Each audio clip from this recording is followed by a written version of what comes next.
Jesús los bendiga y la Virgen Santa los cuide.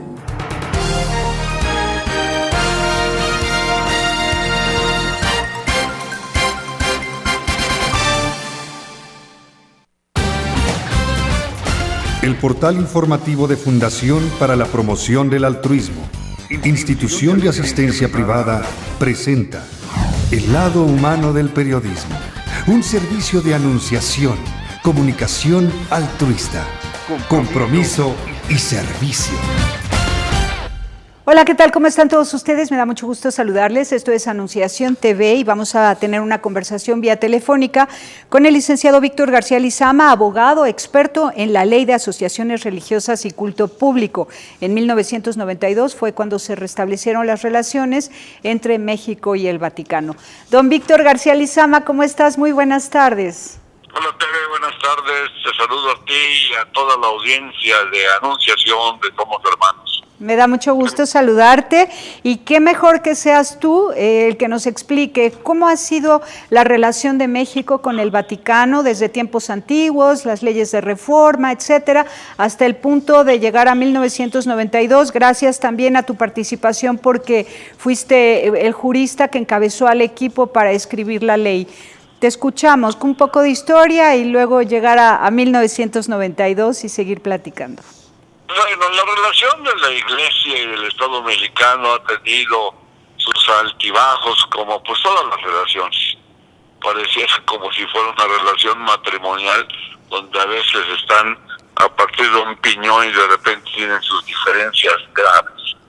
Efectivamente, bueno, México desde luego tiene un gran motivo de agradecimiento con la Iglesia Católica, porque a la llegada de los conquistadores, que pues no llegaron como hermanos de la caridad, sino con el afán de enriquecimiento, el apoderamiento de bienes y de personas, llegaron también con ellos los franciscanos, los dominicos, frailes de diversas órdenes religiosas, que venían con el espíritu de amor y desde luego de instrucción, tanto de cultura general como de instrucción religiosa, y crearon en México estos frailes franciscanos, dominicos, jesuitas, etcétera, etcétera, crearon grandes establecimientos en beneficio de la población. Había un binomio, por ejemplo, que estaba la iglesia y estaba la escuela, o estaba el hospital y estaba la iglesia, de tal manera que siempre la ayuda al cuerpo venía acompañada de la ayuda al alma, o la ayuda al alma venía acompañada de la ayuda al cuerpo. Y esto se desarrolló y floreció la Iglesia Católica y la cultura pues mestiza, la cultura hermosísima que teníamos en muchos aspectos de los nativos y la cultura europea que trajeron los españoles. Recordamos con gran alegría que las acciones de ayuda al prójimo tenían siempre como sustento el amor al prójimo, la caridad entendida como la virtud del amor. Y naturalmente entonces pues esto mantuvo relaciones muy bonitas entre el poder público y la iglesia. Después, a través del tiempo, pues al fin y al cabo, ambas instituciones administradas por seres humanos llegaron a tener serias diferencias hasta el tiempo en el que pues hasta se establecieron reformas profundas en la organización del Estado mexicano. Y con las leyes de reforma, los bienes que tenía la iglesia pues fueron nacionalizados, de tal forma que las iglesias, los templos, los seminarios y todas las propiedades de la iglesia, hasta los hospitales, los conventos y demás cuestiones pasaron al dominio del Estado. Muchos de ellos se volvieron cuarteles, algunos otros sí quedaron como escuelas, pero algunos otros se volvieron oficinas gubernamentales. Y luego no faltó quien se aprovechó de esas circunstancias para apropiarse en lo personal de esos bienes de la iglesia a través de denuncia que hacían de que determinado bien pertenecía a determinada organización o orden religiosa y entonces se les daba una participación por las denuncias que hacían en ese sentido. Y de esta manera muchos particulares se quedaron con bienes de la iglesia, e inclusive, y eso fue muy vergonzoso, muchos particulares que se confesaban, como la mayoría, como la inmensa mayoría, como casi la totalidad del pueblo de México, que se confesaban católicos, ante la necesidad de ocultar bienes que tenía la iglesia para evitar su nacionalización, prestaban su nombre para que aparecieran como propiedad particular.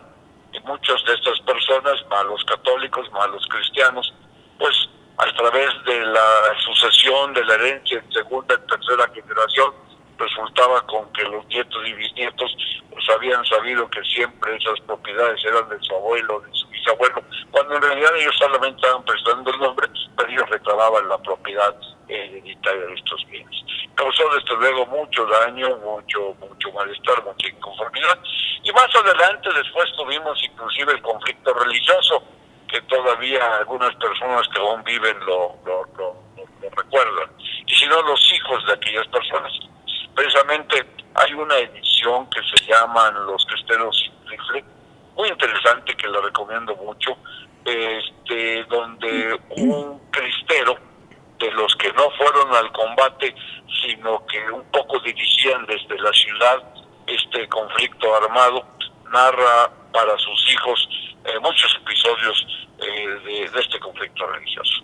Felizmente las cosas fueron cambiando, vino la tolerancia religiosa, y el gobierno, que había tenido leyes que prohibían muchas cuestiones, la existencia de las órdenes religiosas, la existencia de los conventos, la personalidad jurídica a las iglesias y a las agrupaciones religiosas, etcétera, fueron cediendo, y por ejemplo pues estaba prohibido que se diera instrucción religiosa en las escuelas, una prohibición que va contra todo derecho humano.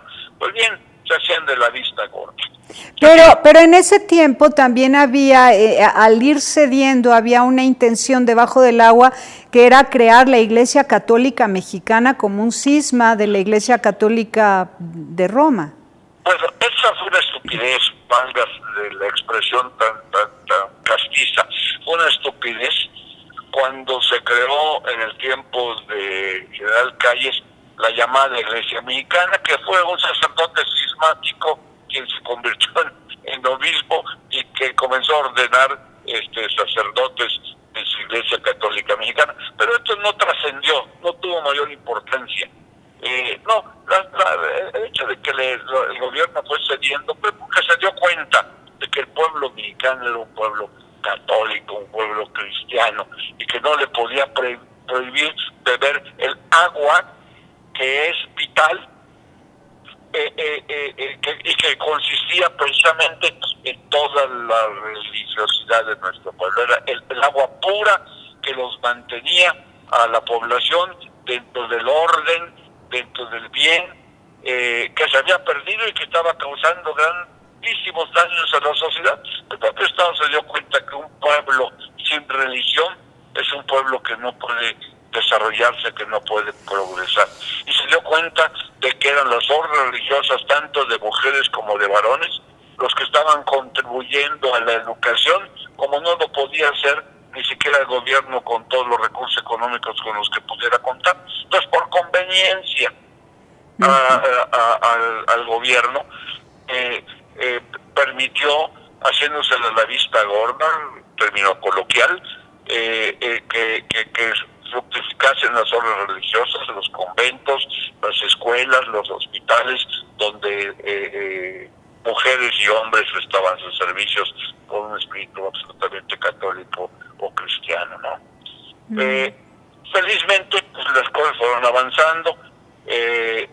Los presidentes de la República ya no estaban tan en contra de manifestar inclusive su propio catolicismo. Recordemos al presidente López Portillo, que a los 80 años se casó por la Iglesia Católica, con la Chacha.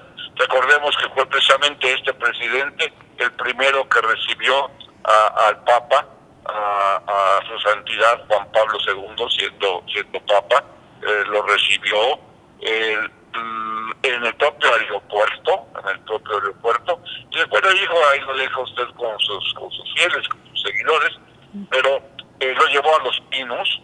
La mamá del presidente López Portillo, una católica ferviente, que fue, se dice, no me consta, la que influyó en el propio presidente López Portillo para que se invitase a su santidad Juan Pablo II en aquella época a visitar México.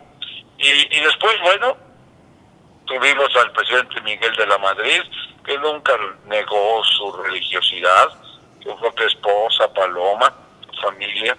¿Y qué hacían todos los presidentes, los secretarios de Estado? Eran a lo mejor algunos anticlericales, pero se trataba de la boda de sus hijas, la querían que fuera en la propia Iglesia Católica. Bueno, el mismo Plutarco Elías Calles, sus hijas, doña Hortensia Elías Calles de Torreblanca, casada con Fernando Torreblanca, siendo presidente Obregón el presidente de la República, que no se casó doña Hortensia Elías Calles, hija del general Elías Calles, secretario de Guerra y Marina, no se casó por la iglesia en catedral. Y su testigo fue Obregón, ¿no? El presidente. Exactamente. Obregón. Sí. Y no fue el propio presidente de la República, el general Obregón, quien introdujo a doña Hortensia hasta el altar y luego se mantuvo arrodillado, parado, sentado, según la parte del rito de la misa y del matrimonio, respetando y siguiendo toda la ceremonia en la propia catedral. Pues muchísimos, por no decir que prácticamente la totalidad, pero sí muchísimos, ¿verdad? Tenían una doble vida. En su vida privada, muy religiosos. Sus hijos, ¿dónde andaban estudiando? En las escuelas particulares. ¿Y de quiénes eran las escuelas particulares? Pues eran religiosas, de monjas o de frailes, ¿verdad? Entonces, eso felizmente a la llegada ya del presidente Salinas de Gortari, se tomó la determinación de terminar con ese por un lado falsedad absoluta y por otro lado estorbo para las buenas relaciones y para la buena convivencia social. Y primero, pues el presidente Salinas mandó el proyecto de reformas a la Constitución, donde estaban fundamentalmente las prohibiciones para el actuar de las iglesias. Hay que aclarar, nunca hubo una ley que fuera destinada a la Iglesia Católica, sino a las iglesias, a la religión. Era lo que estaban persiguiendo los ateos y las gentes que seguían este tipo de conducta. Le prohibían el culto público en las calles, que querían que fuera solamente en los templos. Por ellos no habría ni siquiera ese culto en los templos. Prohibían que los sacerdotes o las monjas, los ministros de culto, como se llaman, participasen en la educación o que tuvieran escuelas bajo su dirección o administración, mucho menos bajo su propiedad, ¿verdad? Bueno, francamente negaban la personalidad jurídica a estas organizaciones religiosas, etcétera, etcétera. En fin, trajo bien la modificación del artículo 3, del artículo 27 relativo a la propiedad territorial, el artículo 5 también se modificó, el 3, el 5, el 27, luego se modificó el 130, etcétera, etcétera, para quitar las prohibiciones o para referir la actuación de la Iglesia a una ley secundaria. Esa ley secundaria fue precisamente la ley que luego se denominó Ley de Asociaciones Religiosas y Culto Público. Es en la que, como tú mencionas, yo tuve oportunidad de participar. Efectivamente, yo entiendo que fue recomendación de Manuel Camacho Solís al cardenal Suárez, a la sazón arzobispo de Monterrey, que era presidente de la Conferencia del Episcopado Mexicano, por lo que me invitaron a mí a ayudar a la conferencia a elaborar el proyecto de legislación en materia de culto público. Hay que recordar que Manuel Camacho Solís estaba casado con Lupita, hija del doctor Velasco Suárez. Muy católico. Muy católico. Muy católico. Y su primo hermano era el cardenal Suárez de Monterrey. Entonces, yo era amigo de don Manuel, muy amigo de don Manuel. Trabajaba en ese tiempo como presidente, yo trabajaba como presidente de la Junta de Asistencia Privada, y en ese sentido pues conocía yo toda la organización de las fundaciones de asistencia privada. Que tenían origen católico. Pues sí, el 99.9%, no recuerdo ninguna que no lo tuviera. Bueno, desde luego las fundaciones de origen judío, 6 o 7 muy buenas fundaciones, bueno, tenían origen judío. Pero pues el 95% eran instituciones, asociaciones y fundaciones de asistencia privada, de ayuda humanitaria, que tenían en su gran mayoría origen directo de órdenes religiosas y otras de personas que profesaban la fe católica. Entonces, fíjense la coincidencia. Las fundaciones como la Fundación Matías Romero, que atiende a los ancianos, o la Fundación de don Antonio Agenbecky de la Lama, que atiende aspectos culturales y ecológicos, pues son en cierto sentido obras creadas con el mismo espíritu de ayuda y de salvación que tiene la fundación de la Iglesia Católica. Así como como la Cruz Roja tiene un fundador o varios fundadores, o la Fundación Mini Pesado tiene un fundador, la Iglesia Católica tiene también un fundador, la Iglesia Cristiana tiene un fundador, que es el mismo Cristo. Entonces yo creo que pensaron que yo, como católico profesante y además como presidente de la Junta que tiene el cuidado de todas las fundaciones que tenía en el país, podía ayudarles a pensar cómo podía organizarse la regulación de la actividad de las iglesias, no de la Iglesia Católica. Y me invitaron en la conferencia, yo estuve allí con Prigioni, que era el nuncio apostólico, y con todos los miembros de la directiva de la Conferencia del Episcopado. Me explicaron cuál era su propósito y me encomendaron redactar un proyecto de ley para hacerle propuesto al presidente Salinas de Gortari, porque él, con un espíritu democrático, estaba escuchando la opinión de todos. Y ahí fue, esta ley es la que dio la figura jurídica de AR, de asociación religiosa, correcto, que no existía. Correcto. Fue una gran idea que hubiera una figura jurídica y así se respetaban todos los credos, las manifestaciones religiosas de distintas iglesias, pero tenían una figura jurídica que las regulaba. No, es que necesitaban una personalidad jurídica que pudiera ser una denominación común a todos los credos, ¿verdad? De tal manera que no fuera una ley para la Iglesia Católica, sino una ley que permitiera y impulsara y apoyara el espíritu religioso del pueblo para el Estado, cualquiera que fuera ese espíritu religioso. Entonces ya se comenzó a pensar desde el nombre, y efectivamente se puso que serían asociaciones religiosas, ¿verdad? Entonces, de ahí que la ley se llama Ley de Asociaciones Religiosas y Culto Público, porque no solamente regula la creación y funcionamiento de la AR, de la asociación religiosa, sino también el servicio a sus miembros, el servicio a la comunidad, cómo y dónde lo pueden desarrollar, con qué libertades y con qué limitaciones.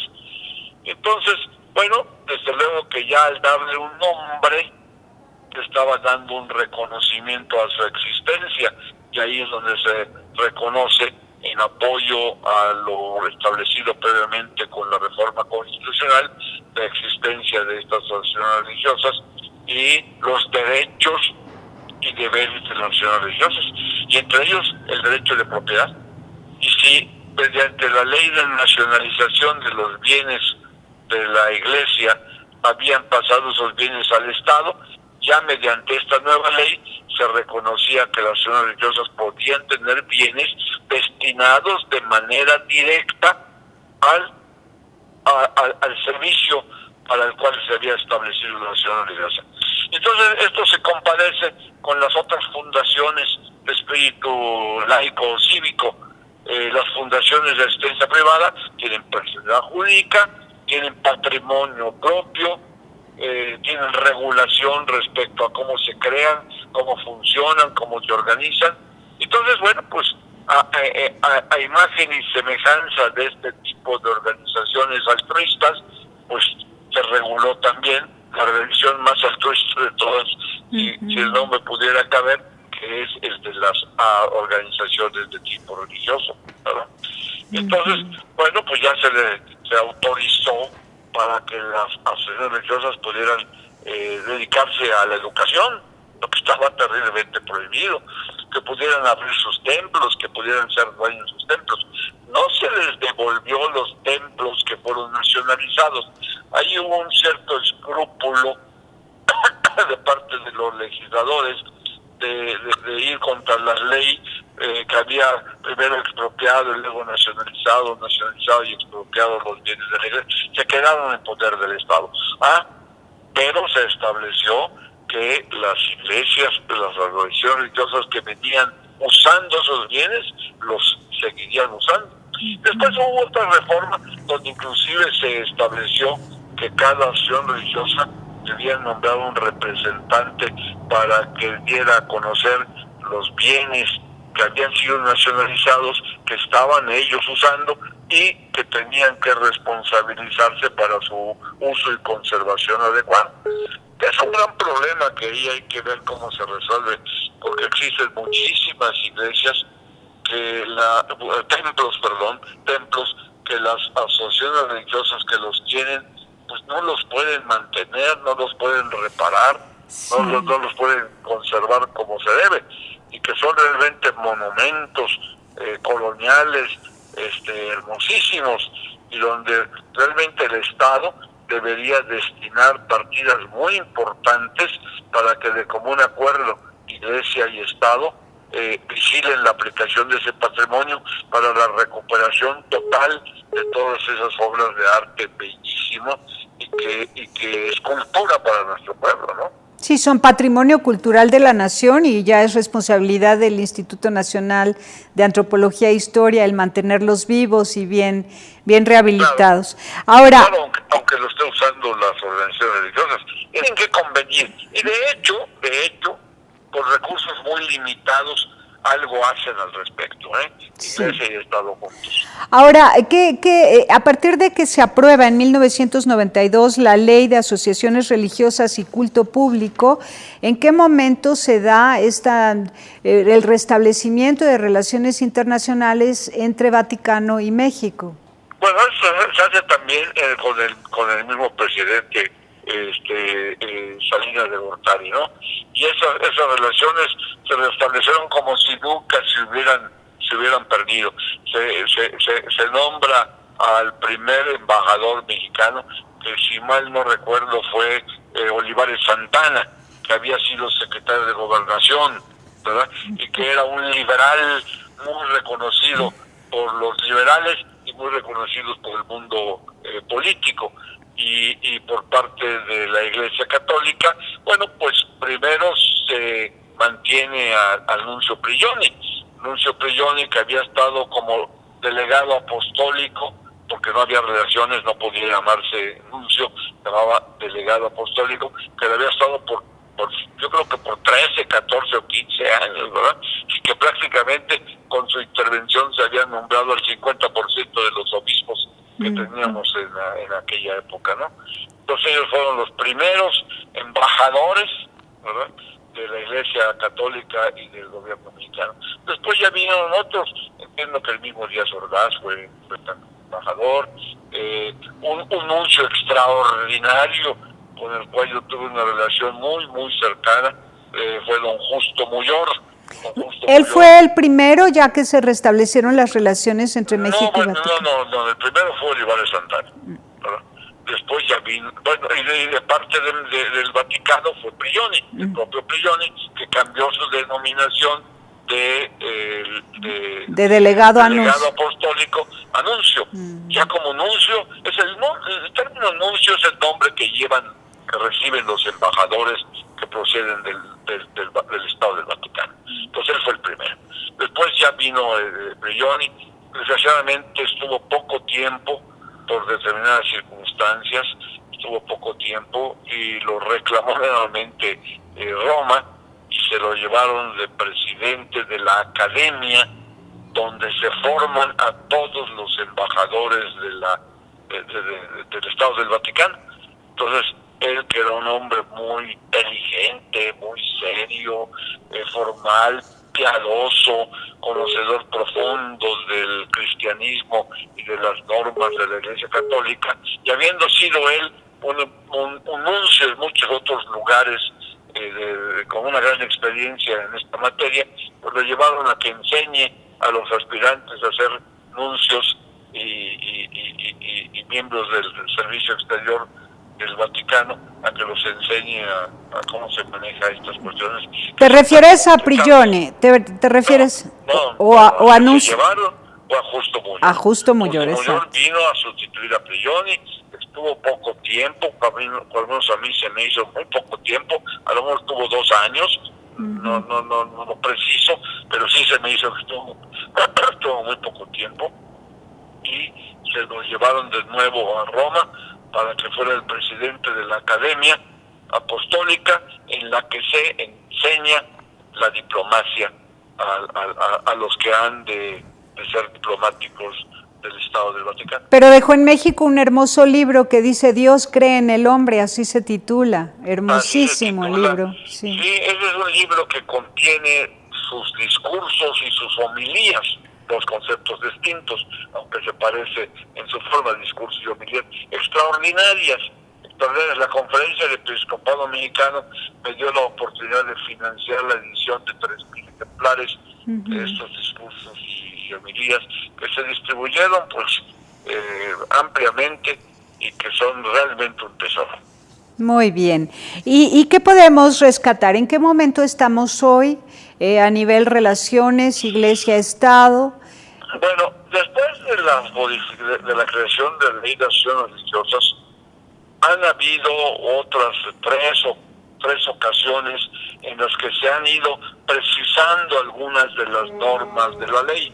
Por ejemplo, el presidente Calderón hizo algunas modificaciones. Primero el presidente Fox hizo algunas modificaciones, luego se hicieron por el presidente Calderón, y ahorita en el 2015 se hicieron otras pequeñas modificaciones, que todas ellas no tenían más que por objeto afianzar la libertad, el respetar el derecho humano de los habitantes de la República Mexicana, porque no tienen que ser ni siquiera los mexicanos, sino los habitantes de la República Mexicana, a ejercer su derecho humano, a creer en algo superior a simplemente creer en los hombres, a creer en Dios, en profesar su religión, profesarla públicamente, de manera abierta, sin cortapisas, ¿no?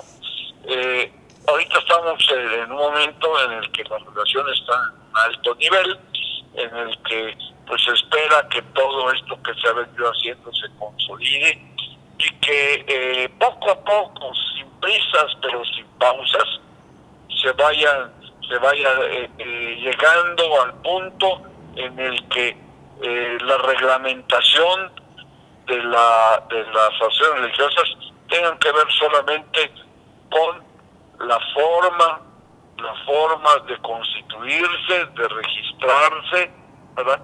Pero de ninguna manera tienen que ver nada con el ejercicio del culto religioso. Excelente. Eso hay que irlo quitando para que la libertad del hombre la libertad del hombre en materia religiosa sea plena. Tenemos que regresar a la libertad plena, donde el hombre, a través de su organización libérrima, tenga su relación con Dios, de tal manera de que no hayan cortapisas establecidas por el Estado. Así está actualmente la ley, hay una gran libertad religiosa, ¿cierto? Hay una gran libertad religiosa, pero todavía falta. ¿En la práctica o a la letra? Porque en la práctica veo una gran libertad religiosa. No, bueno, pero si la letra no se compadece con la práctica, volvemos a la simulación, ¿no? Volvemos a la simulación, ¿no? Por ejemplo, hay un debate. Deben tener las asociaciones religiosas concesiones para operar medios de comunicación social, me refiero a televisión y a radio, en propiedad. Eso no se puede. Eso no se puede. ¿Por qué no se puede? Porque hay que hacerlo, pero simplemente tolerado y no como abierto, ¿verdad? Hay un par de medios religiosos, Claravisión o María Visión. Que por cierto es una IAP. Pero no es esa su verdadera naturaleza. Al no haber una posibilidad de que la AR, la asociación religiosa, la tenga en propiedad, bueno, pues se busca un mecanismo, porque pues hay que darles un continente para que el contenido de su actuación pueda ser normado. Hay que ver por otro lado el asunto de los impuestos. A cada rato alguien dice, las iglesias tienen que pagar impuestos. Las iglesias, las asociaciones religiosas no pagan impuestos, las asociaciones religiosas no pagan impuestos. De la misma manera como el PRI o el PAN o el PRD, los partidos políticos no pagan impuestos. De la misma manera como no lo pagan los impuestos los sindicatos, de la misma manera como no pagan impuestos las instituciones benéficas, asistencia privada, fundaciones y asociaciones, Cruz Roja, Montepíos, etcétera, etcétera. O sea, pero sin embargo, pagan impuestos. No, en todo caso, los que tienen que pagar impuestos son los ministros de culto, pero tienen que pagar impuestos por lo que reciban, no en su carácter de ministros de cultos, sino en su carácter de personas. Como empleados. Como pagas tú, como pago yo, y como pagan muchos otros, ¿verdad? Sí, claro, si venden una propiedad personal del padre fulanito de tal, y al venderlo tiene una utilidad, pues pagan sus impuestos, tienen que pagar sus impuestos, y no está eso exento. Pero hay que precisar todavía mucho más sobre esto para evitar que haya la amenaza, ¿no? Pues ahora sí van a pagar impuestos, ¿no? Y sí los pagan, pero de la misma manera como lo pagan las instituciones de orden social que ya mencioné, que tienen exenciones específicas para el pago de... Bueno, un sacerdote de la Iglesia Católica. Y lo mismo sucederá con las otras organizaciones eclesiásticas. Reciben los de 2 o de 3 salarios mínimos. Bueno, pues nadie paga impuestos cuando recibe 2 o 3 salarios mínimos, porque hasta subsidio tienen en la exención de impuestos que se establece para los del salario mínimo. Luego, con reformas y con leyes fiscales, se les da exenciones que luego hasta 2 o 3 salarios mínimos no vienen pagando impuestos, sino hasta recibiendo subsidios, ¿no?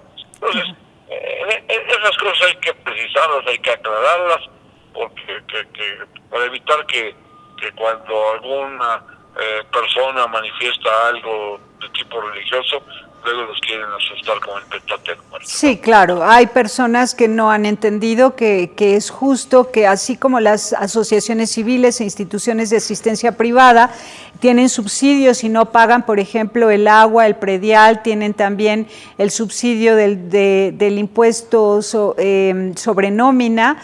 En fin, y no pagan el impuesto por la venta de una propiedad o por la compra de una propiedad, porque porque son instituciones benéficas y están sustituyendo al gobierno en aquello que el gobierno debería de hacer. Las asociaciones religiosas son instituciones no lucrativas y claro, como bien dice, si un sacerdote cobra un sueldo, debe pagar los impuestos correspondientes a cualquier ciudadano.